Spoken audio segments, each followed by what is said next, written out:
உன் தேவனாகிய கர்த்தரி நிமித்தமும் இஸ்ரவேலுடைய பரிசுத்தரின் நிமித்தமும் உன்னிடத்திற்கு ஓடிப்போம், அவர் உன்னை மேன்மைப்படுத்தி இருக்கிறார் அப்படின்னு சொல்றாரு இல்லையா? சரி, இரு வரேன். இந்த வசனத்தை மட்டும் படித்தா போதும். இதுக்கு மேலே உள்ள வசனத்தை படி இந்த அதிகாரம் இந்த அதாவது ஏசாயா 55 நம்ம பார்த்து கொண்டிருக்கிறோம். அது ஏசாயா 55 மேலிருந்து உள்ள வசனங்களை வாசி.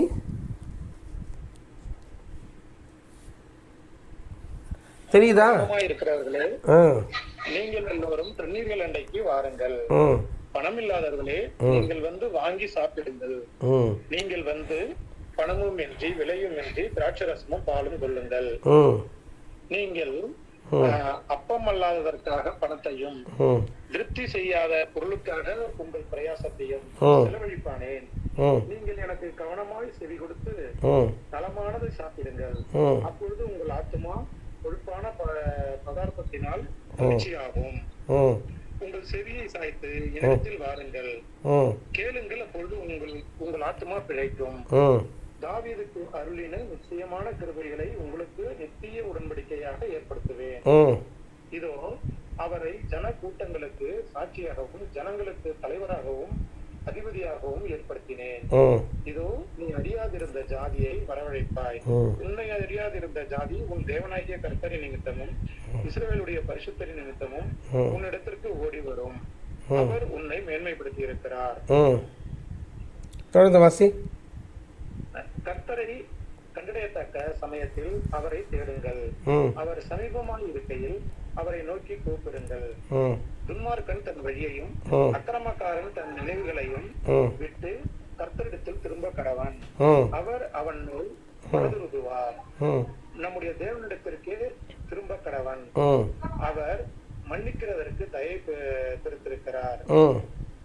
என் நினைவுகள் உங்கள் நினைவுகள் அல்ல, உங்கள் வழிகள் உன் வழிகளும் அல்லவென்று கர்த்தர் சொல்லுகிறார். பூமியை பார்க்கிலும் வானங்கள் எப்படி உயர்ந்திருக்கிறதோ அப்படியே உங்கள் வழிகளை பார்க்கிலும் என் வழிகளும் உங்கள் நினைவுகளை பார்க்கிலும் என் நினைவுகளும் உயர்ந்திருக்கிறது. சரி, போதும்.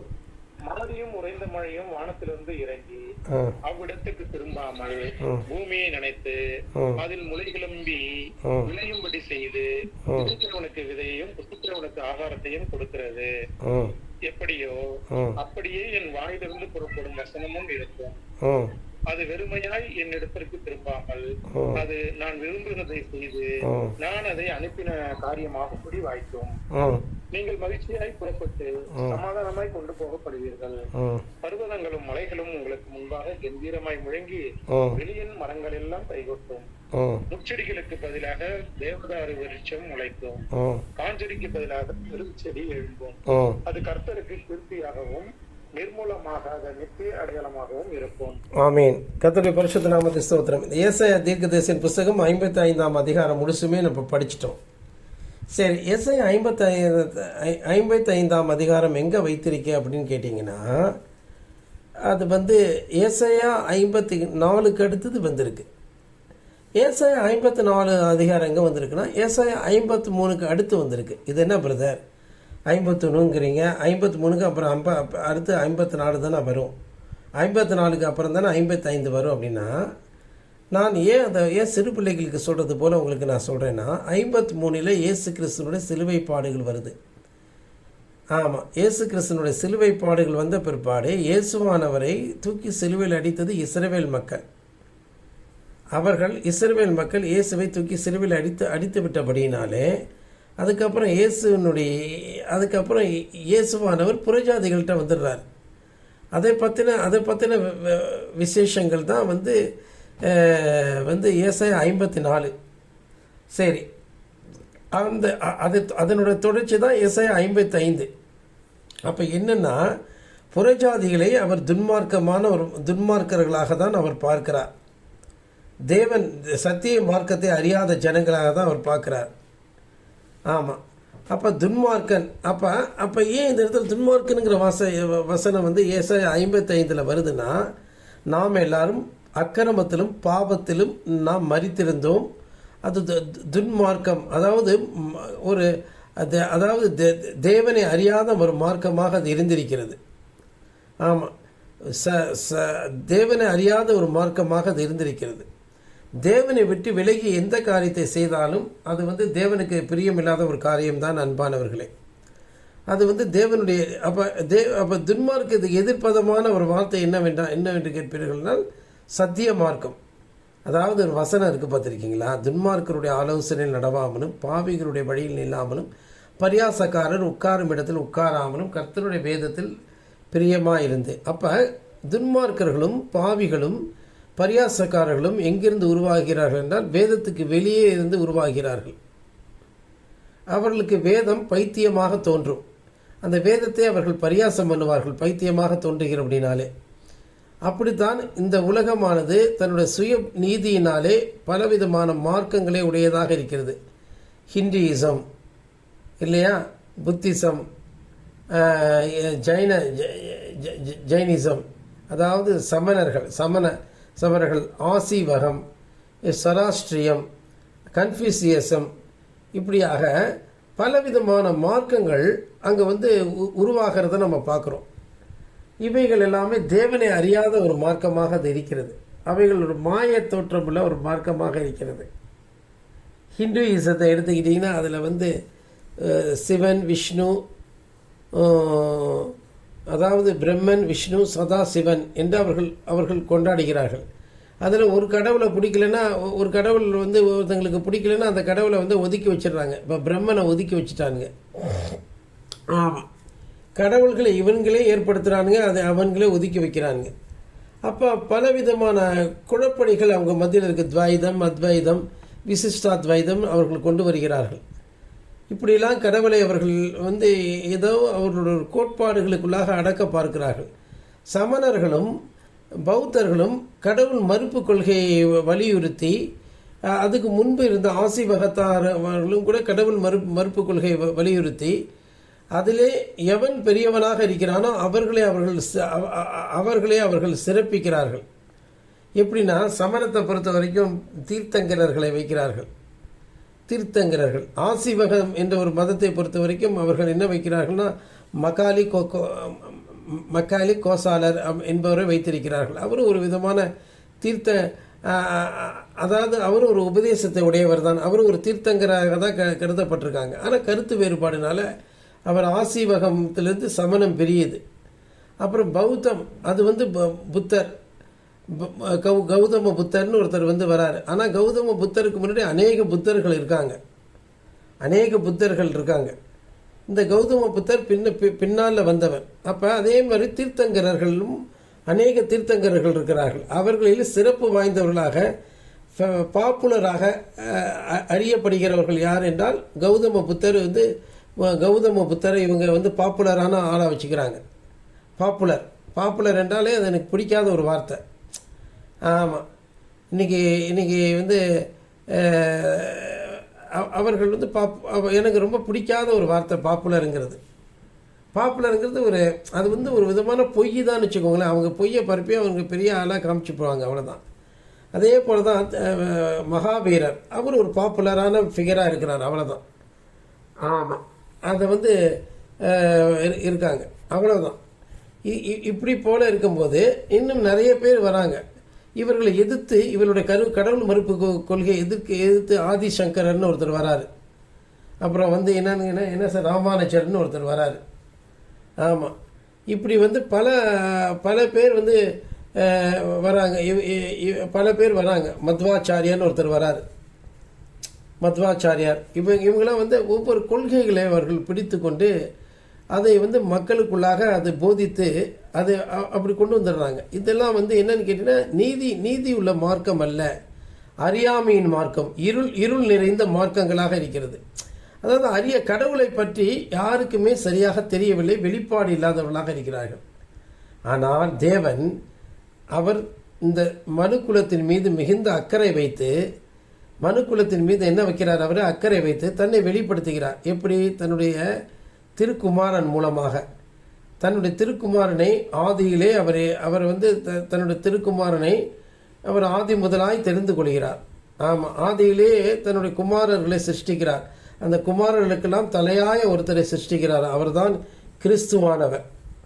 கிறிஸ்து அவரை வந்து தனக்கு ஒரு ரூபத்தை ஏற்படுத்துகிறார். அதுதான் கிறிஸ்து, அதுதான் வார்த்தை, அதுதான் ஆவியானவர், அதுதான் தேவனுடைய ஆவியானவர். தன்னை வந்து மறைந்திருக்கக்கூடிய தன்னை அவர் வந்து ஒரு வார்த்தை என்னும் ரூபத்திலே வெளிப்படுத்துகிறார்.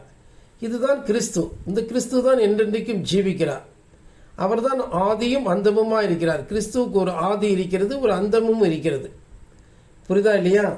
ஆமாம். காலம் என்கிற ஒரு கான்செப்டை அவங்க கொண்டு வராங்க. இந்த காலம் என்பது ஒரு திரையை போல. ஒரு இடத்துல ஒரு புள்ளியை வைப்பீர்கள் என்றால் அந்த இடத்துல காலம் வந்து ஒரு செகண்டாக இருக்குமா என்றால், இன்னொரு இடத்துல இன்னொரு புள்ளியை வைப்பீர்கள் என்றால் அந்த இடத்துல காலம் என்பது எப்படி இருக்கும்னு கேட்டிங்கன்னா அங்கே 1000 வருஷமாக இருக்கும். ஒரு நிமிடமும் 1000 வருஷத்தையும் அவர்கள் ஒப்பீடு செய்கிறதை பார்க்கிறோம். அது எப்படி சாத்தியம் என்ன உங்களுக்கு புரிகிற மாதிரி சொல்லணும்னு கேட்டிங்கன்னா, ஒரு இசைத்தட்டை எடுத்துக்கொள்ளுங்கள். அந்த காலத்தில் இருக்கக்கூடிய ரெக்கார்ட் பிளேயர் எடுத்துக்கிட்டிங்கன்னா அது சுற்றுச்சுன்னா அதனுடைய நடுப்பகுதியிலே ஒரு ஊசியை வைப்போம் என்றால், அந்த பாடலை மீட்டக்கூடிய ஊசியை வைப்போம் என்றால் அது வந்து சீக்கிரமாக சுற்றி வருவது போல இருக்கும். ஆமாம். ஆனால் அது கொஞ்சம் மெதுவாக சுற்றுற மாதிரி இருக்கும். ஆனால் அதுவே தொலைவில் அதே ஊசி போகும்போது என்னன்னு கேட்டிங்கன்னா அது வேகமாக சுற்றுற மாதிரி இருக்கும். அதே தான், ஒரே இசைத்தட்டு தான்.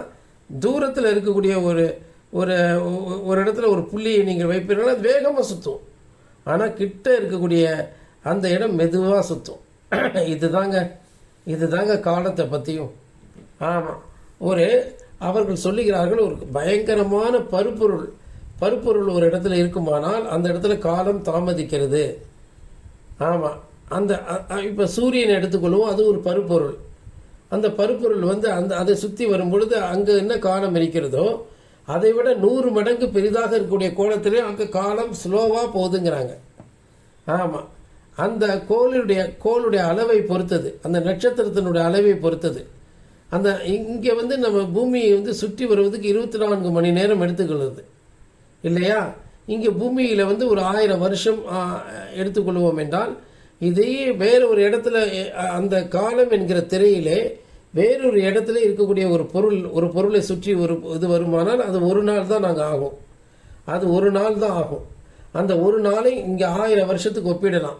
அப்போ அந்த இடத்துல நம்ம சுற்றி வருவோம்னா நாம் எல்லாம் வந்து ஒரு நாள் தான் நமக்கு ஆயிருக்கும். அங்கேருந்து நம்ம பூமிக்கு நம்ம வருவோம் என்றால் பூமியிலே அங்கே வந்து நம்முடைய பிள்ளைகள் எல்லாம் இறந்து போய் அடுத்த ஜென்ரேஷன் வந்திருக்கும். இன்னும் உங்களுக்கு புரிகிற மாதிரி நான் சொல்கிறேன்னு கேட்டிங்கன்னா, நமக்கு வந்து 63 வயசில் அந்த இடத்துக்கு போகிறோன்னு வச்சுக்கோங்களேன். அங்கே எனக்கு 63 வயசும் ஒரு நிமிடம் தான் ஆகும். ஆனால் நான் பூமிக்கு வரும்போது என்னன்னு கேட்டிங்கன்னா, எனக்கு பிறந்திருக்கக்கூடிய ஒருவேளை 63 வயசில் எனக்கு ஒரு பிள்ளை பிறந்திருக்குன்னு வச்சுக்கோங்களேன். அந்த பிள்ளை வந்து 65 வயசோ இல்லை 70 வயசாகிடும். என்னை விட மூத்ததாக இருக்கும். இது புரியாது. இது வந்து லா ஆஃப் ரிலேட்டிவிட்டியில் அவர்கள் டைம் டைலேஷன், டைம் ஸ்பேஸ் அதை வைத்து அவர்கள் விளக்க முற்படுகிறார்கள். இது வந்து வேதம் அன்றைக்கே அதை சொல்லிடுச்சு. நேற்று கழிந்த ராஜாமம் போல இருக்கிறது 1000 வருடம் சொல்லி தேவன் அங்கே சொல்கிறார். ஆமாம், ஒரு வருடம் 1000 வருஷம் போலவும் 1000 வருஷம் ஒரு வருடம் போல முன்னே இருக்குன்னு சொல்லிட்டாரு. அப்போ என்னைக்கோ வேதத்தில் சொன்னதை இவ்வளோ காலம் கழித்து தான் அவங்க கண்டுபிடிக்கிறாங்க. அதை நம்ம முதல்ல புரிஞ்சுக்கொள்ளணும் அன்பானவர்களே. வேதத்தை ஆராய்ச்சி பண்ணி பார்த்தாலே போதும், நமக்கு நிறைய காரியங்கள் பிடிபடும். அதை இன்னும் ஒரு 1000 வருஷம் கழித்து அதை கண்டுபிடிப்பானுங்க. ஒருவேளை இந்த உலகம் நிலைத்திருக்குமானால் இனிமேல் தான் அதை கண்டுபிடிப்பானுங்க. வேதத்தில் அது ஏற்கனவே சொல்லப்பட்டுடுச்சுங்க. சரி, நான் அதுக்குள்ளே போக விரும்பலை. இப்போ என்ன சொல்ல வரேன் அப்படின்னு கேட்டிங்கன்னா, தேவன் என்ன செய்கிறாருன்னு கேட்டிங்கன்னா, புறஜாதிகள் மத்தியிலே அவர் தன்னுடைய சுவிசேஷ ஊழியத்தை ஏசாயா 54 ஆரம்பித்து அதனுடைய தொடர்ச்சியாக ஏசாயா 55 கொடுக்கிறார்.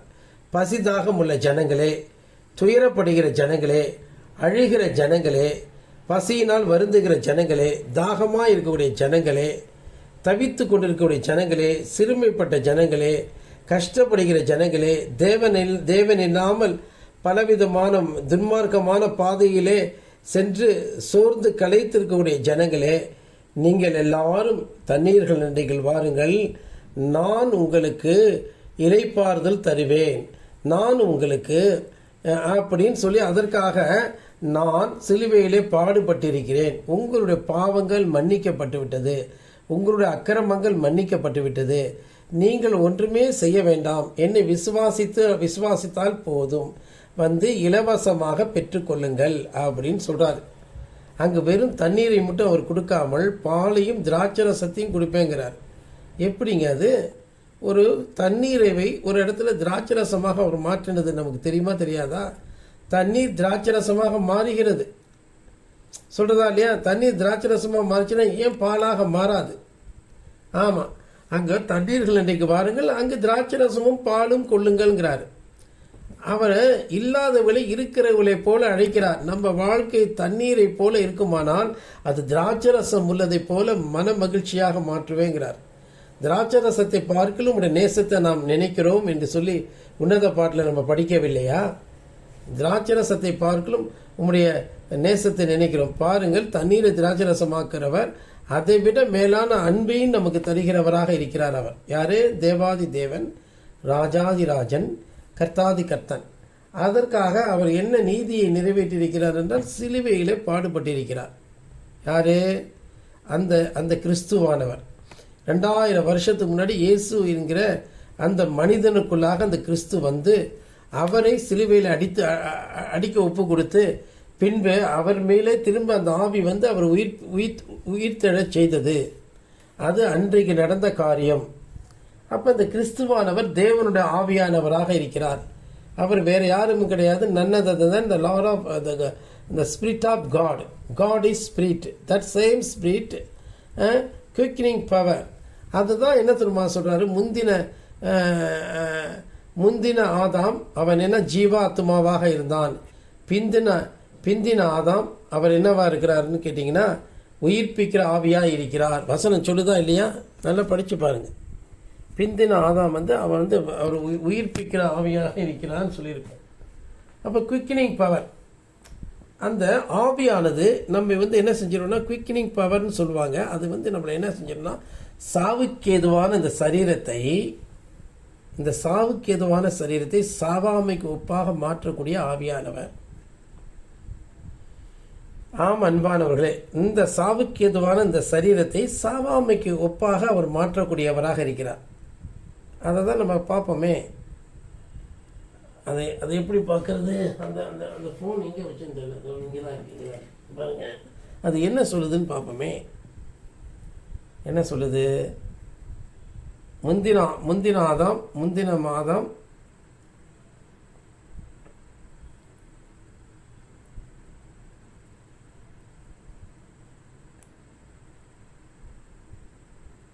முந்தின ஆதாம் ஜீவாத்மாவானான், பிந்தின ஆதாம் உயிர்ப்பிக்கிற ஆவியானார் என்கிற வசனத்தை எடுத்துக்கொடு.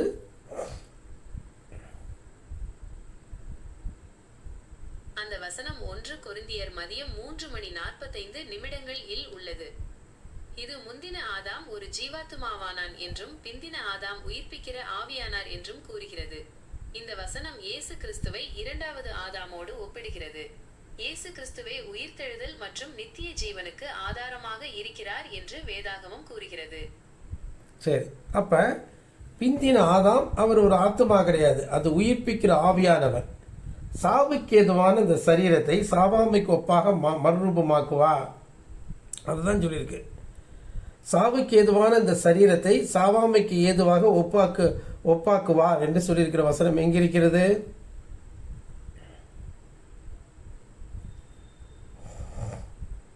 நீங்கள் பிலிப்பியர் அதிகாலை 3:21 வசனத்தை கேட்கிறீர்கள் என்று நினைக்கிறேன். இல்லை, 1 கொரிந்தியர் 15, 1 கொரிந்தியர் 5ஆம் அதிகாரத்தில் தான் கேட்கிறேன். 1 கொரிந்தியர் 15ஆம் அதிகாரம்.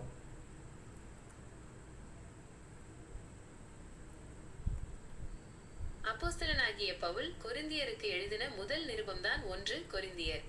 இது 16 அதிகாரங்களை கொண்டது. இல்லை, அதில் தான் வந்து என்னன்னா சாவுக்கு ஏதுவான உங்கள் சரீரங்களை சாவாமைக்கு ஏதுவாக ஒப்பாக அது மறுரூபமாக்குவார் என்கிற வசனம் சொல்லு. அப்படி ஒரு வசனம் பைபிளில் இல்லை. இரு சாவுக்கு ஏதுவான உங்கள் சரீரத்தை சாவாமைக்கு சரி, 1 கொரிந்தியர் 15:53 வாசி.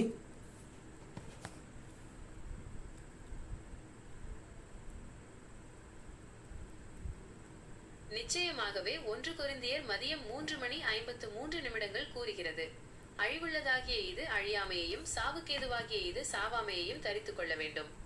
நீங்கள் கேட்க விரும்பியது இதுதானா? சரி, இந்த வசனத்தை தொடர்ந்து படி.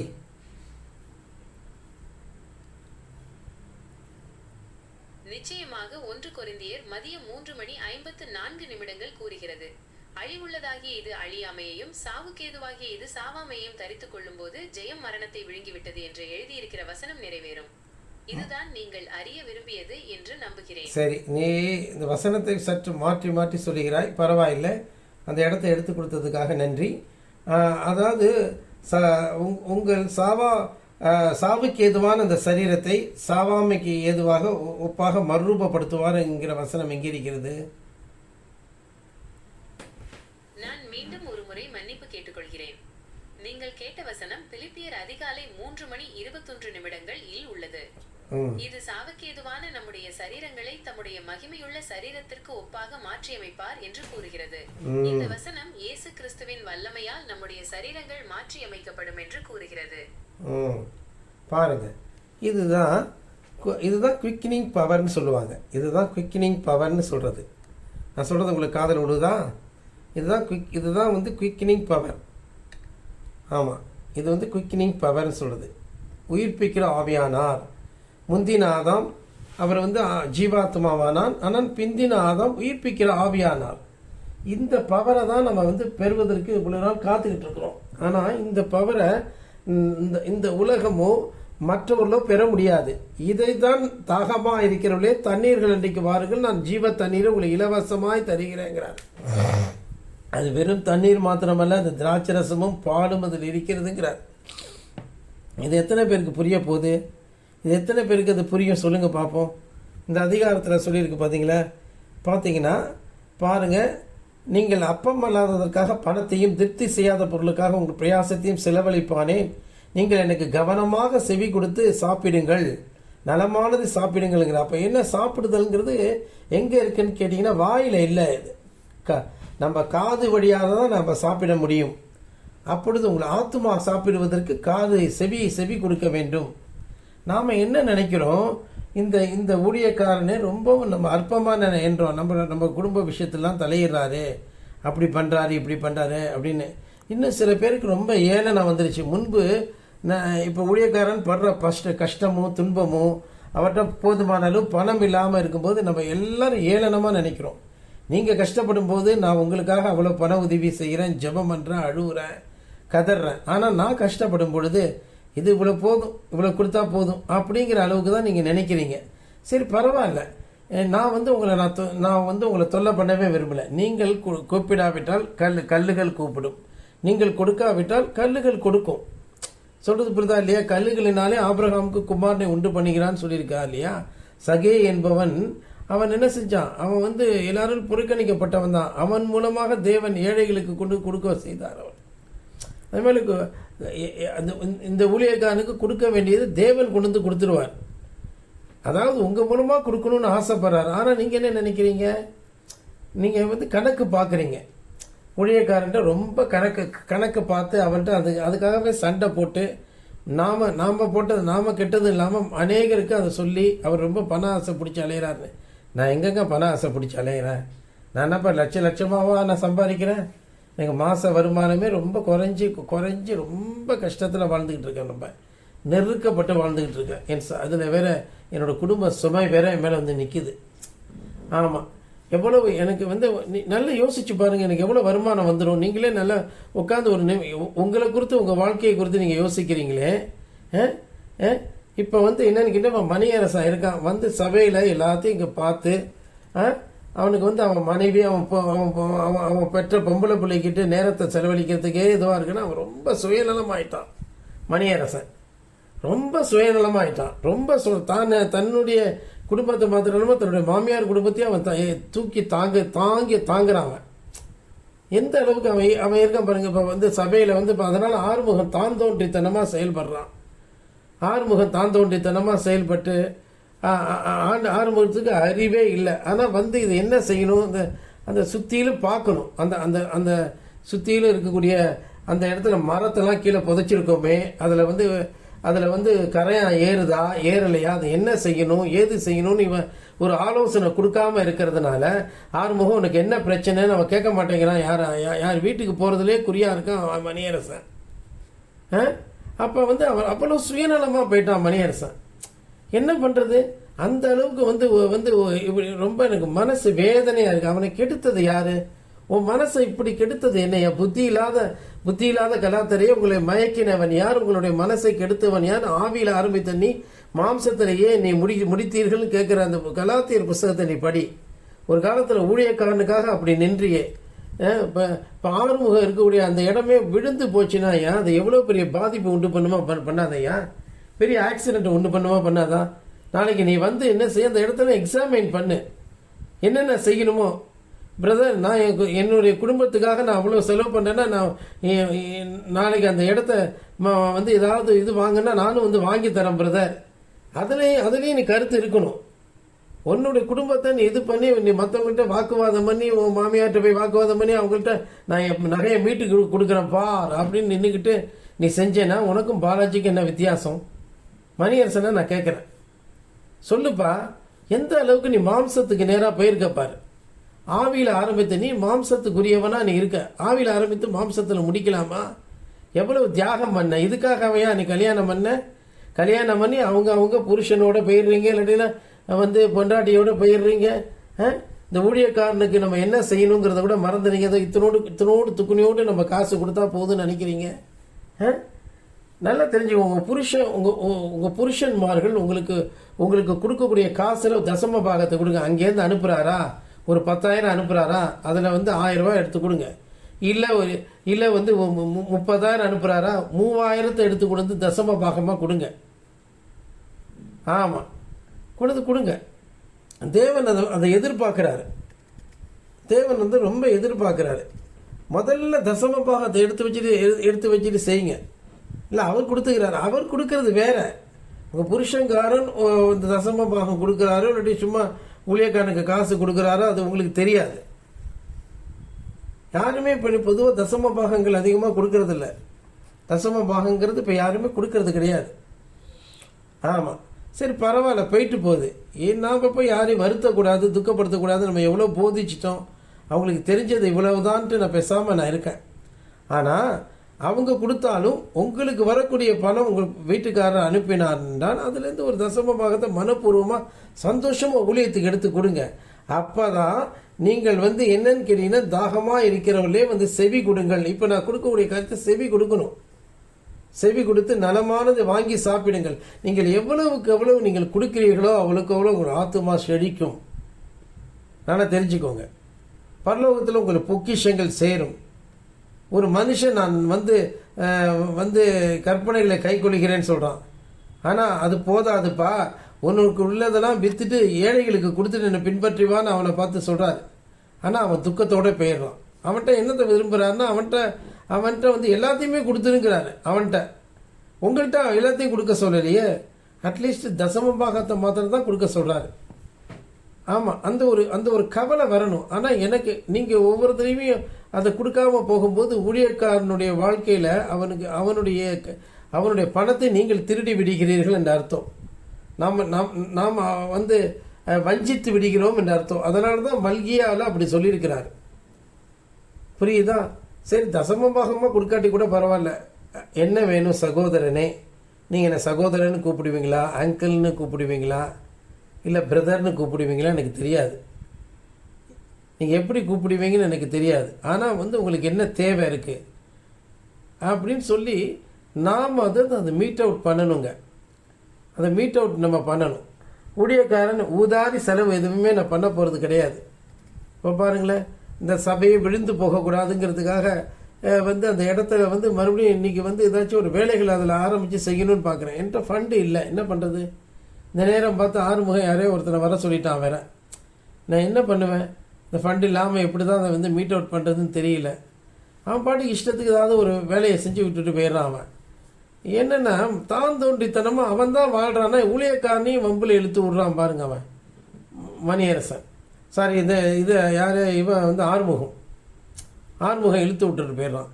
இப்போ அவங்களோட தவறை நல்லா உணருங்க சகோதரர்களே, நல்ல உணர்ந்து கொள்ளுங்க. நான் உங்கள்கிட்ட நான் காசை எனக்கு கொடுங்க அப்படின்னு நான் கேட்கல. காணிக்கையை மாத்திரம் கொடுங்க போதும். மனப்பூர்வமாக காணிக்கையை கொடுங்க. நான் காசை கொடுங்க நான் சொல்லவே இல்லை. காசை கொடுத்து காணிக்கை, மனப்பூர்வமான காணிக்கை, அதை நிலைங்க. இல்லாட்டி முழங்கால் படியாச்சும் அழுது ஜெபிங்க. உங்களுக்கு ஒரு மாதம் சம்பளம் வரலன்னா எவ்வளோ கஷ்டப்படுவீங்க? உங்கள் பிள்ளைங்கள்லாம் கஷ்டப்படுமா இல்லையா? அதுக்கு அத்தியாவசிய தேவைகளை கூட வாங்க முடியாமல் இருக்குமா இல்லையா? அதே மாதிரி தானே ஊழியக்காரனுக்கு அது கஷ்டம் இருக்குமா இல்லையா? புரியுதா இல்லையா? ஊழியக்காரன் போய் இந்த வேலைக்கு போக தெரியாதா ஊழியக்காரனுக்கு? தேவன் அவனுக்கு கட்டளை கொடுக்கவில்லை. Forbid. God has forbidden this minister. இந்த ஊழியக்காரன் அவன் என்ன செய்திருக்கிறார்? மிகுந்த உபத்திரவத்தை அனுபவிக்கிறதுக்கு தான் கொடுத்துருக்கிறார். சரி, போகட்டும். இப்போ வாருங்க, வசனத்துக்கு வாங்க. என்ன சொல்லியிருக்கு? தாகமாக இருக்கிறவர்களே தண்ணீர்கள் அன்றைக்கு வாருங்கள். அதுதான் உண்மையான பரிசுத்தாவி. இது நம்மால் செய்ய முடியாதுங்க. பலத்தினாலும் அல்ல, பராக்கிரமத்தினால அல்ல, நம்முடைய ஆவியினாலே ஆகும். ஆவியானவர் நம்ம உள்ளத்திலே வருவார் என்றால் நம்மை அழகாக காணிக்கை கொடுக்க வைப்பார், நம்மை அதிகமாக ஜெபிக்க வைப்பார், உலக கவையிலிருந்து விடுதலையாக்குவார். நானே இன்னும் சுய வாழ்விலிருந்து விடுதலையாகும். மனைவி, பிள்ளைகள், மாமியார், கொழுந்தியால் என்று நம்ம அங்கே போய் கவலைப்பட மாட்டோம். உன்னோட தகப்பனை உன்னால் வெறுக்க முடியும், உன் அண்ணன் குடும்பத்தை வெறுக்க முடியுது, உங்கள் அக்கா குடும்பத்தை வெறுக்க முடியுது. ஆனால் கொழுந்தியாலையும் மாமியாலையும் மட்டும் வெறுக்க முடியலன்னா அது என்னையாது? யோசிச்சுப்பார். இதுதான் சுரேஷுக்கும் நான் சொல்கிறேன். சுரேஷ் என்பவனுக்கு அதான் நான் சொல்கிறேன். மனைவியையும் பிள்ளைகளையும் வெறுக்க முடியலன்னு என்ன அர்த்தம் சொல்லுங்க பார்ப்போம். சுரேஷ் அவன் தாயை வெறுத்தான், தகப்பனை வெறுத்தான், எல்லாரையும் வெறுத்தான். ஆனால் மனைவியும் அவனுடைய வீட்டையும் மனைவியினுடைய குடும்பத்தாரையும் அவனால் வெறுக்க முடியல. அதே பேட்டர்னை தான் நாமும் செய்கிறோம். அப்புறம் எப்படி நம்ம சுரேஷை மட்டும் குறை சொல்ல முடியும்? யோசிச்சு பாரு. யோசிச்சு பாரியா? இந்த உலகத்தில் ஒரு நாள் வாழ்க்கைங்கிறது நமக்கு ஒரு முக்கியமா? இந்த ஒரு நாள் வாழ்க்கைக்காக தானே ஏசாவா தேவன் வெறுத்தாரு. மல்கியா தீர்க்கதரிசியின் புஸ்தகத்தில் ஏசாவை ஏன் வெறுத்தாரு? அவனுடைய சந்ததி ஏன் ஏதோமியர்களை ஏன் வெறுத்தாரு? நாங்கள் கட்டுவோம் என்று சொன்னார்கள், நான் இடிப்பேங்கிறாரு. இன்றைக்கு நல்லா தெரிஞ்சுக்கொள்ளுங்க, இந்த உலகத்தில் பெரிய பெரிய பில்டிங்கை இடித்து தடுறாரு. காசாவில் பார்க்குறோம், லெபனானில் பார்க்குறோம், ஏமனில் பார்க்குறோம், ஏன் இஸ்ரேலிலே கூட பார்க்குறோம். உண்டா இல்லையா? பாகிஸ்தான்லையும் கூட பாகிஸ்தானில் கூட ஆபரேஷன் சிந்தூரில் இடித்து போட்டாப்புல. அதே போல் இன்னும் உலகம் எங்குமே உலக யுத்தம் நடக்கும்போது எல்லா பில்டிங்கும் இடிக்கப்படும். ஆமாம், அவர்கள் கட்டுவார்கள், நான் இடிப்பேங்கிறாரு. தேவன் இடிக்கிற தேவன். இன்னைக்கு சகல விதமான மலைகளையும் குன்றுகளையும் தாழ்த்த செய்வேன்னு சொல்லி ஏசாயா 40 சொல்லலையா? ஏசாயா 40 சகல விதமான மலைகளையும் குன்றுகளையும் நான் தாழ்த்துவேங்கிறார், பள்ளங்களெல்லாம் நிரப்புவேங்கிறார். அதுவும் அந்த காலம் தான் இப்போ வந்துருச்சு. ஆகவே நாம் செவி கொடுப்போம். அப்போ புறஜாதி சபைக்கிட்ட இயேசு வராரு. ஏசாயா 55 படி இதை குறித்து கலாத்தில் எழுதின நிருபத்தில் அழகாக எழுதியிருக்கு. அதை முழங்கால் படிட்டு படிங்க. வாடிக்கப்பட்டவருடைய ஸ்திரீயை பார்க்கல, அநாத ஸ்திரீயினுடைய பிள்ளைகள் அதிகம் சொல்லியிருக்கு. அதெல்லாம் கொஞ்சம் கருத்தாக படித்தாதான் புரியும். புறஜாதிகளை கொண்டு தான் அவர் தேவன் ரட்சிப்பை பூர்ணப்படுத்துகிறார். புறஜாதியிலேருந்து அவர் மனவாட்டியை எடுக்கிறார், இஸ்ரவேல் ஜனங்களிலிருந்து கிடையாது. அவருடைய மனவாட்டியே புறஜாதி மனவாட்டி தான். எப்படி யோசேப்புக்கு புறஜாதியிலேருந்து மனவாட்டி கிடைத்தாலும் அது போல தான் இது. ஆகவே நம்மளை மனவாட்டியாக தேவன் தெரிந்து கொண்டிருக்கிறார். நம்மளை எப்படிப்பட்ட ஒரு பயமும் பக்தியும் ஒரு பரிசுத்த நடக்கையும் நமக்குள் வேண்டும். நாம் வாக்குவாதம் பண்ணலாமா? அந்த உலகத்தில் பெண் கொண்டு பெண் கொடுத்து பிள்ளை குட்டிகளை பெற்று அதுக்கப்புறம் கட்டி வீடை கட்டி வீடை வாங்கி இதெல்லாம் அவர்கள் செய்தார்கள். ஆனால் வெள்ளம் அவர்களை வாரி கொண்டு போனதுன்னு சொல்லப்பட்டிருக்கு. அப்போ இதெல்லாம் அவசியம் என்று நோவாவுக்கு தெரியாதா? ஆனால் அதை விட அவன் ஒரு முக்கியமான செய்தியில் தன் கவனத்தை வைத்திருந்தான். அதுபோல தான் இந்த நாட்களில் எல்லாரும் இந்த செய்தியை நோக்கி பாருங்கள். தாகமாக இருக்கிறவர்களே, நீங்கள் தேவனிடத்தில் பாருங்கள், உங்களோட துன்மார்க்கத்தை விட்டுடுங்கிறார். உங்களோட சுயநலம், சுய புத்தி, சுய இச்சை இதெல்லாம் விட்டுடுங்க. சுரேஷை பார்த்து மாமனார், மாமியார், கொழுந்தியார் இதெல்லாம் விட்டுடு. இந்த சுரேஷை பார்த்து சொல்கிறவர் நம்மையும் பார்த்து சொல்லுவாரா, சொல்ல மாட்டாரா? சொல்லுங்கள் பார்ப்போம். ஆமாம், சபைக்கு வரோம், சபையினுடைய சூழ்நிலையை பார்க்கணும். அந்த அந்த அந்த பில்டிங் விழுந்துராதா என்னன்னு பார்க்கணும். டாய்லெட்டை நம்ம சரி பண்ணுறதுக்கு நமக்கு கொஞ்சம் கூட மனசு வர மாட்டேங்குது. சொல்கிறது புரியுதா இல்லையா? ஒரு ஆள் மேலே மட்டும் இந்த இந்த இந்த கஷ்டத்தை வைக்கல, எல்லார் மேலேயுமே தான் நான் வைக்கிறேன் அந்த கஷ்டத்தை. எல்லாரும் அதை பகிர்ந்துக்கணும். டாய்லெட் இப்படி இருக்கே, அதை வந்து சரி பண்ணுங்க அங்கிள், நான் உதவி செய்கிறேன். சரி பண்ணுங்க பிரதர், நான் உங்களுக்கு உதவி செய்கிறேன். நான் இப்படி என்ன ஆகும், என்னுடைய பங்களிப்பை நான் தரேன் அப்படின்னு நம்ம சொன்னோம்னா அது எவ்வளோ சந்தோஷமாக நமக்கு இருக்கும். சொல்லுங்கள் பார்ப்போம். கவனமாக செவி கொடுங்கள். செவி கொடுத்து நம்ம அதன்படி நம்ம செயல்படணும். நான் உங்கள்கிட்ட காசோ பணத்தையும் நான் பிடுங்க விரும்பலை. நாம் எல்லாரும் சேர்ந்து அந்த ஒரு காரியத்தை செய்ய வேண்டும் என்று விரும்புகிறேன். அவ்வளவுதான். எல்லாரும் சேர்ந்து அந்த காரியத்தை எவ்வளோ கஷ்டப்பட்டு இந்த இடத்த நான் உருவாக்கியிருப்பேன். புது பஸ் ஸ்டாண்டாக இருக்கட்டும், அதுக்கப்புறம் அன்போட இடமா இருக்கட்டும், அதுக்கப்புறம் இந்த இடத்துக்கு வந்தோம் பார்த்துருக்கீங்களா, இதெல்லாம் நான் கஷ்டப்பட்டு இந்த காரியத்தை செஞ்சுருப்பேன். இப்போ எனக்கு அந்த காலத்துலலாம் வந்து அந்த அந்த பணம் காசெல்லாம் எனக்கு கிடைச்சிச்சு. ஆனால் இப்போ நமக்கு எல்லாமே வந்து வத்தி போச்சு. ஆமாம், ஆனாலும் தேவன் வனாந்திரத்தில் வழியும் அவாந்திர வெளியில் ஆறுகளையும் உண்டு பண்ணுவார். நீங்கள் கொடுக்கிறீர்களோ கொடுக்கவில்லையோ, தேவன் இந்த ஊழியத்தை நடத்தி செல்லுவார். அன்பானவர்களே, ஆம் அன்பானவர்களே, நாம் பெரிய ஆபத்தில் போய் மாட்டிக்கக்கூடாது. நாம் அந்த பில்டிங் விழுந்து பெரிய ஆபத்தில் மாட்டிக்கக்கூடாது. சரி, அதனால் நாளைக்கு வந்து நீ எக்ஸாமின் பண்ண, என்ன பண்ணணும் ஏது பண்ணணும். சரி, அதுக்கு சில பைப்ஸ் வேணும்னா சொல்லு, நானே கூட வாங்கி கொடுத்துட்றேன். எனக்கு கிரெடிட் கார்டு இருக்குது, அதை வச்சு கூட நான் மெதுவாக கூட எப்படி கஷ்டப்பட்டு கட்டிப்பேன். என் குடும்பத்தில் இருக்கக்கூடிய என் சகோதரர்களுக்கெல்லாம் நான் உதவி செய்யாமல் உங்களுக்கெல்லாம் நான் நிறைய உதவி செய்கிறத நீங்கள் பார்க்குறீங்க இல்லையா? அப்போ ஊழியக்காரனோட மனசை பாருங்கள். ஊழியக்காரனை நம்ம இழிச்சவாயனா நம்ம மாற்றக்கூடாது. ஆகவே இந்த அன்பான இந்த நேரத்தில் மறுபடியும் அந்த நம்ம படித்த வசனத்தை மறுபடியும் படிப்போம். என்ன அந்த வசனத்தை எப்படி படிக்கணும்? மறுபடியும் அந்த வசனத்தை உங்களுக்கு படித்து காமிக்கிறேன். என்ன அந்த வசனத்தில் என்ன சொல்லுது? நீங்கள் அப்பம் பண்ணாததற்காக பணத்தையும் திருப்தி செய்யாத பொருளுக்காக உன் பிரயாசத்தையும் செலவழிப்பானேன். உலக காரியங்களை சொல்கிறாரு. நீங்கள் எனக்கு கவனமாய் செவி கொடுத்து நலமானது சாப்பிடுங்கள். அப்போ தண்ணியை மட்டும் குடிக்க சொல்லலை, சாப்பிடவும் சொல்கிறார். அப்பொழுது உங்கள் ஆத்துமா கொழுப்பான பதார்த்தத்தினால் மகிழ்ச்சியாகும். அதாவது தாகமாக இருக்கிறவர்கள் மாத்திரமில்லை, பசியாக இருக்கிறவர்கள். வேதம் என்ன சொல்லுது? இப்பொழுது பசியாக இருக்கிறீர்கள், இப்பொழுது தாகமாக இருக்கிறீர்கள், இனி வந்து என்ன செய்யணும்னா இனி திருப்தி அடைவீர்கள், இனி இப்பொழுது தரித்திரமாக இருக்கிறீர்கள், பரலோக ராஜ்யம் உங்களுடையது அப்படின்னு சொல்கிறாரு. நீங்கள் உலக காரியங்களிலே அதிகமாக செய்யாமல் உங்கள் செவியை சாய்த்து என்னிடத்தில் வாருங்கள், கேளுங்கள், அப்பொழுது உங்கள் ஆத்துமா பிழைக்கும். தாவீதுக்கு அருளின நிச்சயமான கிருபைகளை உங்களுக்கு நித்திய உடன்படிக்கையை ஏற்படுத்துவேன். அப்போ அவரை ஜனக்கூட்டங்களுக்கு சாட்சியாகனு தாவீதை சொல்லலை, அவர் இயேசு கிறிஸ்துவை தான் இங்கே சொல்கிறாரு. தாவீதின் குமாரனை தான் சொல்கிறாரு. அவரை ஜனக்கூட்டங்களுக்கு சாட்சியாகவும் ஜனங்களுக்கு தலைவராகவும் அவருங்கிற வார்த்தை வருது பாருங்கள். எபிரேய வார்த்தையில் அதை அவருக்கு வந்து அவர் அழுத்தம் கொடுத்து தான் பேசுகிறாங்க. அதனால தான் அவர்னு வருது. இதோ நீ அறியாதிருந்த ஜாதியை வரவழைப்பாய், உன்னை அறியாதிருந்த ஜாதி உன் தேவனாகிய கர்த்தர் நிமித்தமும் இஸ்ரவேலின் பரிசுத்த நிமித்தமும் உன்னிடத்துக்கு ஓடி வரும். அவர் உன்னை மேன்மைப்படுத்தியிருக்கிறார். அதாவது அது இங்கிலீஷில் நேஷன்ஸ் சொல்லிருக்கு. அறியாதிருந்த ஜாதிகளை வரவழைப்பாய். அப்போ உலகம் எங்கும் போய் நம் சுவிசேஷத்தை பிரசங்கிப்போங்கிறார். இல்லாவிட்டால் உலகம் எங்கும் இருக்கக்கூடிய ஜனங்கள் உன்னை நோக்கி ஓடி வருவார்கள்ங்கிறாங்க. ஏன்னா நம்முடைய மலை மேல் இருக்கக்கூடிய பட்டணமாக நம்ம இருக்கிறோம். கர்த்தரை கண்டடையத்தக்க சமயத்தில் அவரை தேடுங்கள், அவர் சமீபமாக இருக்க அவரை நோக்கி கூப்பிடுங்கள் சொல்லி ஒரு சுவிசேஷத்தை நம் வாயிலே வைக்கிறார்.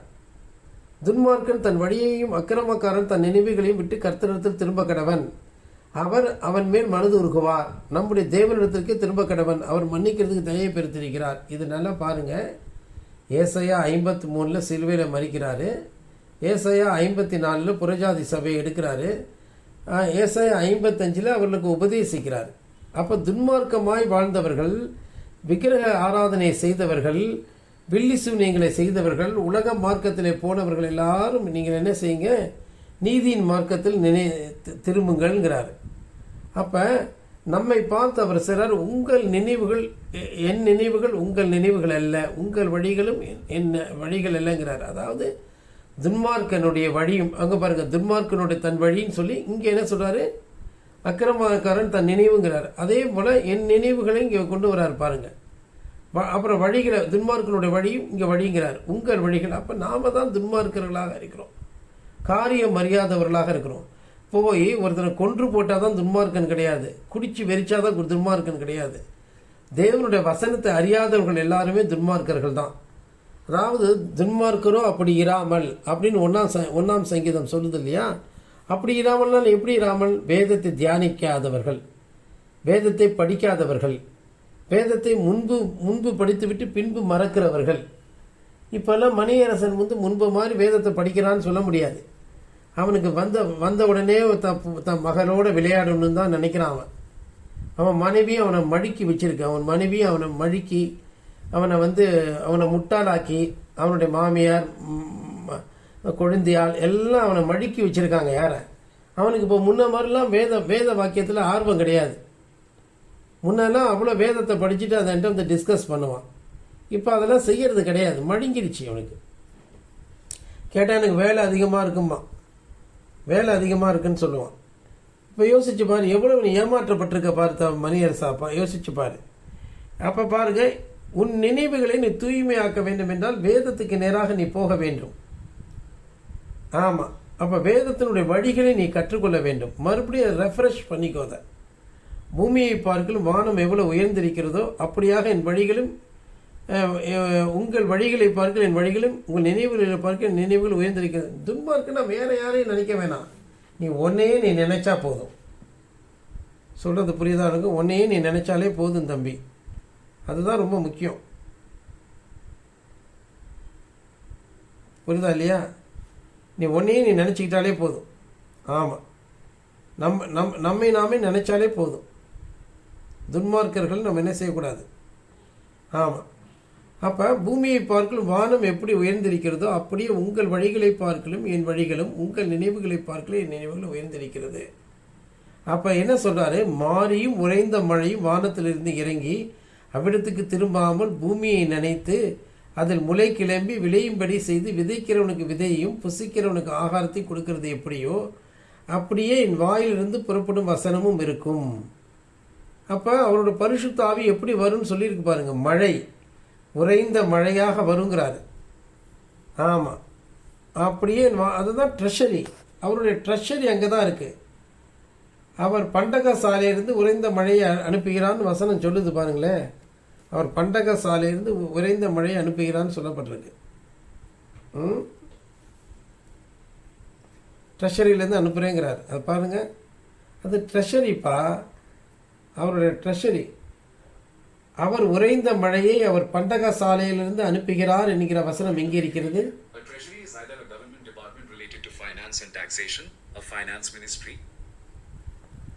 நீங்கள் சங்கீதம் 147 முதல் 17 வசனத்தை கேட்கிறீர்கள் என்று நினைக்கிறேன்.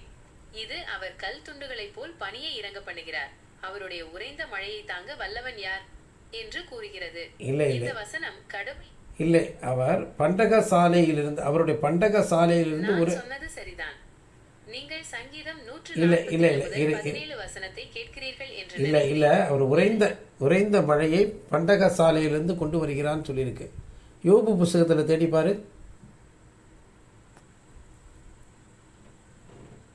சரி, யோபு 38 முதல் 22 ஆலங்கட்டி வைக்கப்படும் பண்டக சாலைகளில் நீ போயிருந்ததுண்டோ என்று உள்ளது. நீங்கள் இதை நீ பழைய மொழிபெயர்ப்பிலிருந்து எடுத்துக்கொடு. பழைய மொழிபெயர்ப்பு, பரிசுத்த வேதாகம் பழைய மொழிபெயர்ப்பிலிருந்து எடுத்துக்கொடு.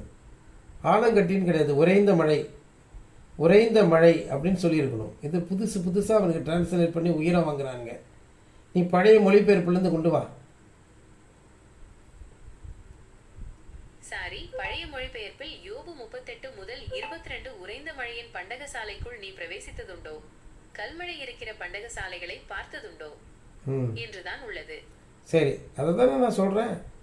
அதையும் கொஞ்சம் மாற்றி தான் சொல்கிறேன். இங்கிலீஷில் சொல்லு, ஆங்கிலத்தில் சொல்லு. கேஜேவி. நிச்சயமாக கிங் ஜேம்ஸ் பதிப்பில் யோபு 38 முதல் 22 கூறுகிறது, Hast thou entered into the treasury of the snow? Or hast thou seen the treasury of the hail? ட்ரெஷரின்னு சொல்லுதா இல்லையா? அங்கேருந்து தேவனுடைய பண்டக சாலையிலிருந்து தான் தேவன் அதை அனுப்புகிறாரு. அவருடைய ட்ரெஷரி அங்கே தான் வானத்தில் தான் இருக்குது. அப்படியே என் வாயிலிருந்து புறப்படும் வசனமும் இருக்கும், அது வெறுமையாக என்னிடத்து திரும்பாமல் அது நான் விரும்புகிறதை செய்து நான் அதை அனுப்பின காரியமாகும்படிக்கு வாய்க்கும். அப்போ நீங்கள் மகிழ்ச்சியாய் புறப்பட்டு சமாதானமாக கொண்டு போகப்படுவீர்கள். பர்வதங்களும் மலைகளும் உங்களுக்கு முன்பாக கம்பீரமாய் முழங்கி வெளியின் மரங்கள் எல்லாம் கைகொட்டும். முட்செடிக்கு பதிலாக தேவதாரு விருட்சம் முளைக்கும், காஞ்சொரிக்கு பதிலாக மிருது செடி எழும்பும். அது கர்த்தருக்கு கீர்த்தியாகவும் நிர்மூலமாகாத நித்திய அடையாளமாக இருக்கும். அப்போ வாழ்க்கையில் எவ்வளோ முள் இருக்குது, எவ்வளோ இடரல் இருக்குது, எவ்வளோ தடுக்கல் இருக்குது. நம்முடைய முள்ளெலாம் என்ன? ஒருவனுடைய சத்துரு அவனுடைய வீட்டாரே. என் வீட்டை எடுத்துக்கிட்டிங்கன்னா என்னுடைய வீட்டில் இருக்கிற அத்தனை பேரும் முள். இப்போ மணியரசனுக்கு முள் அவருடைய மகள், அவர் பெற்ற மகள் ஒரு முள், புரியுதா? மனைவி ஒரு முள், மாமியார் ஒரு முள். இப்போ மாமியாருடைய அதான் மனைவியுடைய அக்கால் ஒரு முள்ளாக இருக்கிறார். மற்றவர்கள்லாம் கூட தூரத்திலேருந்து இருக்கக்கூடிய முள்ளாக இருக்கிறாங்க. இந்த முட்களெல்லாம் நீ என்ன செய்யணும்? தாண்டி அதை என்ன செய்யணும்? வாழ்க்கையில் எவ்வளோ வியாதி, ஒரு மனுஷனுக்கு வியாதி ஒரு முள்ளாக இருக்குது, வறுமை ஒரு முள்ளாக இருக்குது, நமக்கு பலவிதமான முட்கள் இருந்துக்கிட்டு இருக்கு. ஆனால் அதுக்கு பதிலாக தேவன் என்னத்தை கொடுப்பாங்கிறாரு? ஆமாம், நம்ம முள்ளாக இருக்கக்கூடிய மனைவி இன்பம் உள்ளவளாக மாறுவாள் தான் நம்ம எடுத்துக்கணும். அதை நீ எப்படி எடுத்துக்கணும்? ஆமாம், இன்பம் உள்ளவளாக தான் நீ எடுத்துக்கணும். இன்பம் உள்ளவளாக மாறுவாள். முச்செடிக்கு பதிலாக நமக்கு ஒரு மனைவிங்கிறது ஒரு முள்ளாக இருக்கக்கூடாது.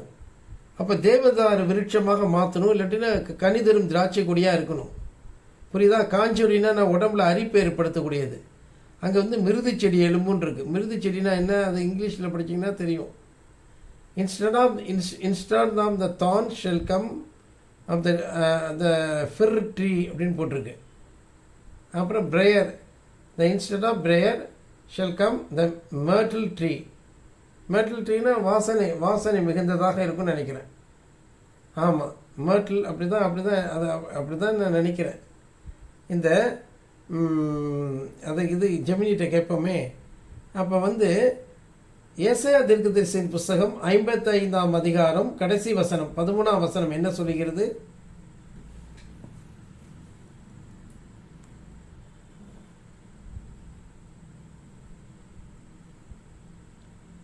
ஏசாயா 55:13 என்ன சொல்லுது? சொல்லு. நிச்சயமாக ஏசாயா 55:13 கூறுகிறது, முட்செடிக்கு பதிலாக தேவதாரு மரமும் காஞ்சொரிக்கு பதிலாக மிருது செடியும் முளைக்கும். அது கர்த்தருக்கு கீர்த்தியாகவும் அறுப்புண்டு போகாத நித்திய அடையாளமாகவும் இருக்கும். உங்களுக்கு வேறு ஏதேனும் கேள்விகள் இருக்கிறதா? இதே ஆங்கிலத்தில் கேஜேவியில் சொல்லு. நிச்சயமாக ஏசாயா 55:13 King James பதிப்பில், instead of the thorn shall come up the fir tree, and instead of the briar shall come up the myrtle tree, and it shall be to the Lord for a name, for an everlasting sign that shall not be cut off என்று கூறுகிறது. மர்டில் ட்ரீனா என்ன சொல்லு. மெர்டில் மரம் என்பது பூக்கும் தாவரங்களின் மெர்டேசி குடும்பத்தில் உள்ள தாவரங்களின் ஒரு வகை. இது பொதுவாக வெள்ளை அல்லது இளஞ்சிவப்பு நிற மலர்களை கொண்ட சிறிய பசுமையான மரங்கள் மற்றும் புதர்கள் ஆகும். சரி, இதனால் என்ன பலன்? இது மிருது செடி என்று சொல்லப்பட்டிருக்கிறது, அதனால என்ன பலன்? மெர்டில் மரம் அதன் அழகிய மலர்களுக்கும் இனிமையான நறுமணத்திற்கும் பெயர் பெற்றது. இது மருத்துவ நோக்கங்களுக்காகவும் சமையலிலும் பயன்படுத்தப்படுகிறது. இந்த மரம் அமைதி. பாருங்களேன், நம்ம வாழ்க்கையை ரொம்ப இனிமையானதாக மாற்றிடுவாங்கிறாரு. முட்களெல்லாம் மாற்றிடுவேங்கிறாரு. முள்ளாக இருக்கக்கூடியதை நல்ல இன்பமாக மாற்றுவேங்கிறாரு. ஏன்? நாம் வந்து நம்ம சொந்த பிடிவாதத்தில் இருந்தோம்னா தப்பு. நீங்களாம் நினைக்கிறீங்க ஊழியக்காரன் தான் பிடிவாதம் முடிக்கிறேன்ட்டு. ஆனால் உண்மையிலே பிடிவாதம் முடிக்கிறது நீங்களா நானா? இந்த செய்தியின்படி நீங்கள் தான் ஏன் பிடிவாதம் முடிக்கிறீங்க? முன்பு எப்படி இருந்தீங்க, இப்போ எப்படி இருக்கீங்க? இது நல்லா தெரியுதா தெரியலையா? யோசிச்சு பாருங்கள், ஆண்களும் சரி பெண்களும் சரி. ஆகவே சுரேஷ் மாதிரி முட்டாள்தனமாக இருக்க வேண்டாம், பாண்டியன் மாதிரி வந்து இன்னமும் வந்து புத்தி இல்லாமல் இருக்கக்கூடாது, மற்ற சகோதரர்கள் போலலாம் இருக்கக்கூடாது. இந்த உலகம் அழுது புலம்பும் அன்பானவர்களே.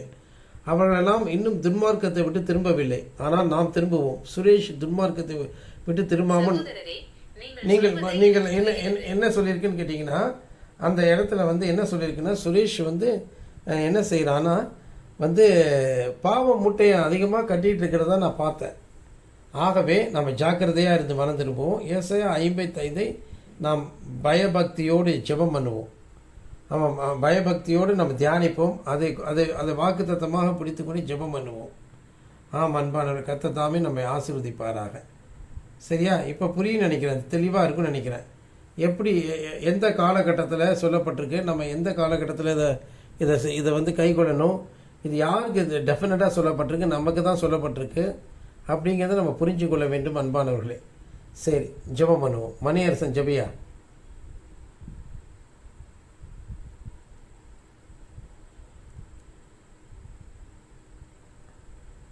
ஜெபம் பண்ணு. லைனில் இருக்கியா இல்லையா? ஜெபம் பண்ணியா? ஜெபம் பண்ணியா?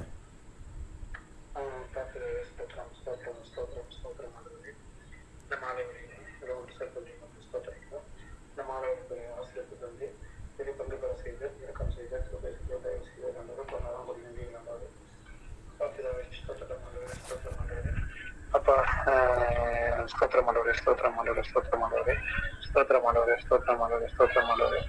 தேவரே, உங்களுடைய வழிகளை விட்டு உங்களுடைய வழியை நாங்கள் காத்துக்கொள்ள வேண்டும். அப்பா ஸ்தோத்திரம் ஆண்டவரே, ஸ்தோத்திரம் ஆண்டவரே. அப்பா எங்கள் ஜென்ம சுகத்தை நடக்காமல் தேவாவியானவரே உங்களுடைய வசனத்தை காத்துக்கொண்டு அப்படி நாங்கள் நடக்க வேண்டும். அப்படியாக எங்களுக்கு இறக்கம் செய்யலாம். அப்பா உங்களுடைய சத்தியத்தையும் உங்களுடைய வார்த்தைகளையும் எங்களுக்கு எடுத்து வருகிறேன். உங்கள் பங்காகவும் ஆகியவையாகவும் தந்து வருகிறேன்.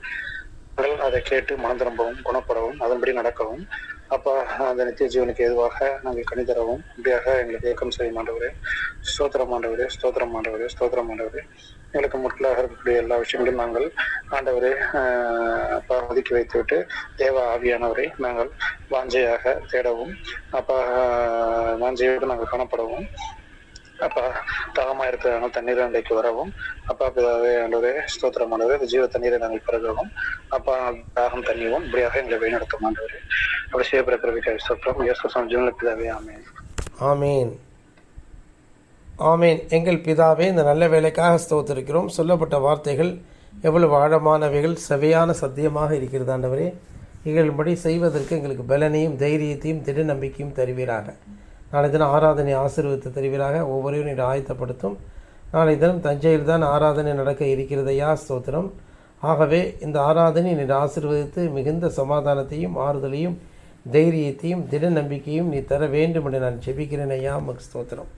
இயேசு கிறிஸ்துவின் ரத்தம் ஜெயம், இயேசு கிறிஸ்துவின் ரத்தம் ஜெயம், இயேசு கிறிஸ்துவின் ரத்தம் ஜெயம், இயேசு கிறிஸ்துவின் ரத்தம் ஜெயம், இயேசு கிறிஸ்துவின் ரத்தம் ஜெயம், இயேசு கிறிஸ்துவின் ரத்தம் ஜெயம், இயேசு கிறிஸ்துவின் ரத்தம் ஜெயம், இயேசு கிறிஸ்துவின் ரத்தம் ஜெயம், இயேசு கிறிஸ்துவின் ரத்தம் ஜெயம், இயேசு கிறிஸ்துவின் ரத்தம் ஜெயம், இயேசு கிறிஸ்துவின் ரத்தம் ஜெயம் என்று நாங்கள் சொல்லுகிறோம் ஆண்டவரே. ஸ்தோத்திரம்.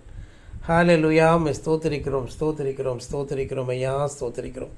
தொடர்ந்து நீர் வழி நடத்துவீராக, பெரிய காரியங்களை செய்திருவீராக, எங்களுடைய கண்ணீரை துடைப்பீராக, நிந்தனைகளெல்லாம் நீக்கி போட வேண்டும் என்று நான் ஜெபிக்கிறோம்.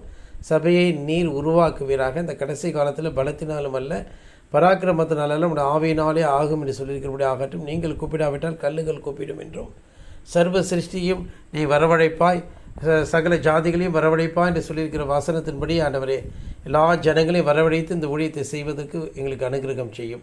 உடைய சுவிசேஷம் இந்த என்ன விதமாக சொல்லப்பட்டதோ அது அப்படியே சொல்லப்பட்ட விதமாகவே இருக்கட்டும். உம்மிடத்திலிருந்து புறப்படக்கூடிய வசனம் அப்படியாகவே இருக்கும். அது அந்த காரியத்தை முடித்து விட்டு தான் திரும்பும் என்று சொன்னீர் அல்லவா? அது அப்படியே வாய்க்கட்டும் ஆண்டவரே. இதிலே நாங்கள் ஏசாயா 53, 54, 55 இந்த நாட்களில் பார்த்து வருகிறோம். அப்படியே எங்களுக்குள் வந்து பலிக்கட்டும். இதுக்கு எதிரான பிரமாணங்கள் எல்லாம் தோற்கட்டும். மனுஷர்கள், பிசாசுகள் ஆண்டவரே எல்லாரும் வெட்கி தலை குனிவார்களாக. ஆண்டவரே முட்களுக்கு பதிலாக ஆண்டவரே கர்த்தாவே ஸ்தோத்திரம். ஆண்டவரே எங்களுக்கு அந்த இடத்துல கர்த்தாவே தேவதாரு விருட்சங்களும் மிருது செடிகளும் காஞ்சொரிக்கு மிருது செடிகளும் உண்டாகும் என்று சொல்லியிருக்கிறபடி ஆக கடவுது. எங்கள் வாழ்க்கை செழிக்கட்டும். தண்ணீர் திராட்சரசமாகி திராட்சரசமும் பாலுமாகவும் எங்களுக்கு தரப்படட்டும். அது கொழுமையான பதார்த்தங்களால் நிரப்பும் என்கிற ஞானார்த்தமாக சொல்லப்பட்டிருக்கிறபடியே ஆகட்டும் ஆண்டவரே. பெரிய காரியங்களை செய்யும். உலக பிரகாரமான தரித்திரமும் எங்களை விட்டு நீங்குவதாக. சமாதானம், சந்தோஷம், மகிழ்ச்சி, கிருபை, தயவு, இரக்கம் எல்லாவற்றையும் தருவீராக. இயேசு கிறிஸ்துவ நாமத்தில் ஜெபிக்கிறோம் பிதாவே. ஆமேன். நம்முடைய பாதத்தில் பிழிந்து பணிந்து கொள்கிறோம்.